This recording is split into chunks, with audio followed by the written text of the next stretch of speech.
sleeping. False news of my arrest would be broken, placing me at locations I had never been to. And certain accounts were calling for my rape by the police and skinning me alive. My family was shattered and scattered. My friends' homes were being raided. Their staff was getting beaten and brutalized. I decided to surrender.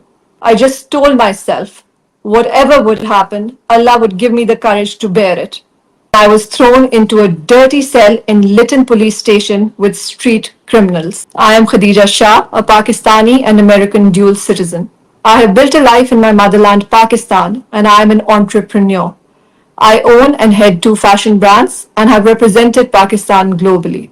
My grandfather was the former Chief of Army Staff, and my father, Salman Shah, has served as the Finance Minister of the country. I have always taken my civic role seriously and spoken up on various issues affecting our country and the well-being of our people. On May 9th, I participated in the protest against Imran Khan's arrest, the subversion of our constitution, and the derailment of democracy as an ordinary citizen of Pakistan. Over the next few days, I started receiving phone calls that I was in danger and should leave home. I was shocked and in disbelief. I had done nothing illegal. Why was I in danger? There was news of raids on the houses of people who had attended the protest, and my name was on a list. I had to leave home with my daughter. A few days later, armed men raided my parents' house in Kant and abducted my father, husband, and my brother. My father, who had a history of service to the country, is a diabetic and needs his medicine in the early hours. He was not allowed the courtesy of even taking his medication.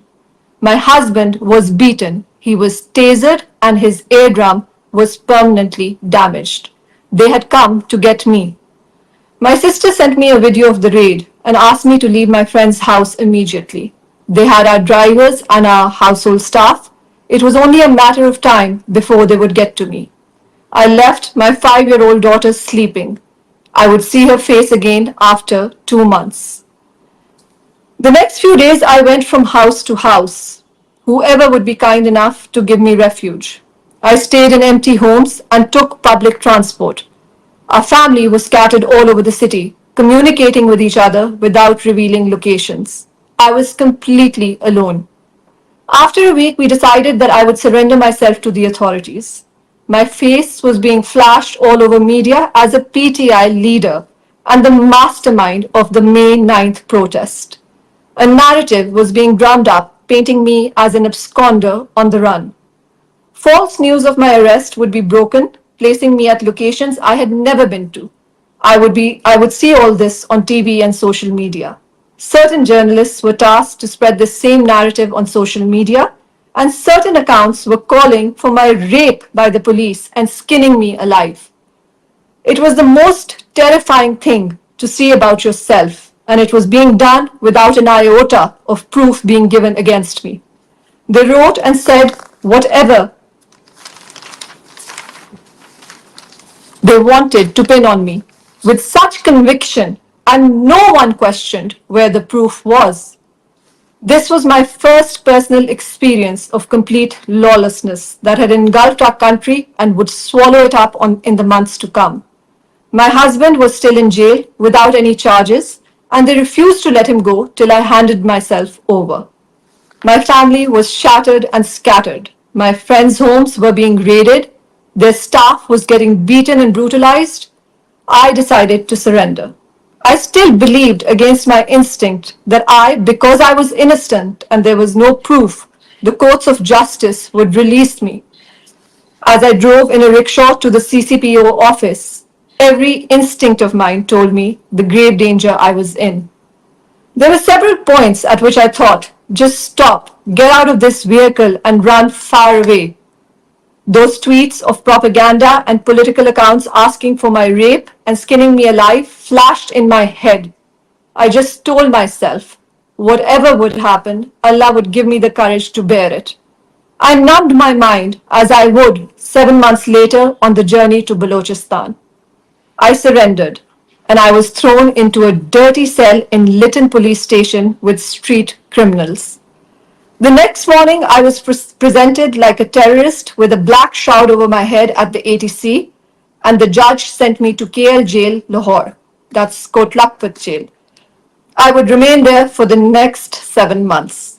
In these 7 months, I saw our judicial system exposed to its rotten core.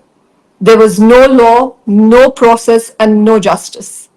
After hundreds of hearings, adjournment after adjournment, eventual denial of bails from the ATC, and 5 different cases leveled against me, I finally got bail from the High Court, and I was subsequently detained under an NPO. An NPO is an archaic colonial times ordinance which was used against the local populations to restrict them from demanding independence. As my NPO neared its completion, I was whisked off to Balochistan through the back door of Kotlakpat jail, as my family waited at the High Court for my release after 7 long months of imprisonment.